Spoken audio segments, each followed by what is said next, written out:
In the summer of 2003, the city of Erie, Pennsylvania, witnessed one of the strangest and most complex crimes in American history. The case would later be known in the media as the Pizza Bomber. A pizza delivery man, a collar bomb strapped around his neck, a bizarre bank robbery, and a dark plan behind it all. This story would spark years of debate and leave behind countless unanswered questions. It all began on August 28, 2003. 46-year-old Brian Wells, who worked as a delivery driver for Domino's Pizza, received what seemed like a routine order. 2 large pizzas were requested. The delivery address, however, was suspicious. A remote television transmission tower at the edge of town, a place where nobody normally went. Still, Brian, just doing his job, took the order and drove out. What happened next remains unclear to this day. What we do know is that shortly afterward, Wells appeared with a heavy metal collar locked around his neck and a live bomb attached to it. That afternoon, Brian Wells walked into the Erie First National Bank. In his hand, a cane-shaped shotgun. Around his neck, the terrifying bomb device. He told the tellers the bomb would go off unless they gave him money. But this wasn't a normal robbery. Wells handed the tellers detailed instructions, pages of notes explaining exactly where he had to go, what steps to follow, and even what to say if he was stopped by police. It was more like a scavenger hunt or a deadly puzzle.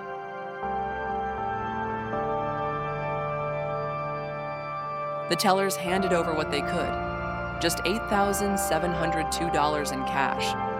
Not much at all, but maybe money wasn't the real point. Wells walked out and got into his car. Minutes later, police stopped him. And this is where the entire nation's attention turned to Erie, Pennsylvania. Forced to sit on the ground in front of his car, Brian Wells begged the officers for help. "This thing is going to go off. Please find the key," he pleaded. Police held their distance, unsure what to do. The bomb squad was on its way, but time was running out. As the cameras rolled, the device suddenly began beeping. Officers scrambled back. And then, in a split second, a deafening explosion. The collar bomb detonated. Brian Wells was killed instantly, on live television. It was a shocking moment, one that burned itself into America's memory. But the real mystery was just beginning. Was Brian Wells a victim, or was he part of the plot? The FBI launched an intensive investigation. Experts quickly realized the bomb was incredibly complex, packed with booby traps. Disarming it would have been nearly impossible. Then there were the instructions found in Wells's car, step-by-step directions to several locations across the city. A scavenger hunt of sorts. But agents concluded that there wasn't enough time to complete all the steps. No matter what Wells did, the bomb was designed to go off. So, who could have orchestrated something like this? As the investigation deepened, the FBI uncovered a bizarre cast of characters. At the center, Marjorie Deal Armstrong, a woman described as highly intelligent but deeply troubled, manipulative, and mentally unstable. Alongside her were her ex-boyfriend Bill Rothstein and another accomplice, Kenneth Barnes. According to prosecutors, the group needed money.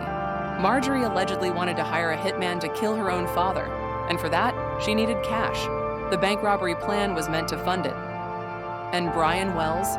He was either tricked into participating, or he agreed, not realizing he would be sacrificed. Some evidence suggested Wells had prior knowledge of the plan, but many experts argued he was nothing more than a pawn, set up to fail. The bomb was simply too sophisticated. There was no way out. Years of trials followed. Marjorie Deal Armstrong was convicted and sentenced to life in prison. Kenneth Barnes pleaded guilty and cooperated with authorities. But one question has never been fully answered. Was Brian Wells truly part of the conspiracy, or was he an innocent victim used and discarded?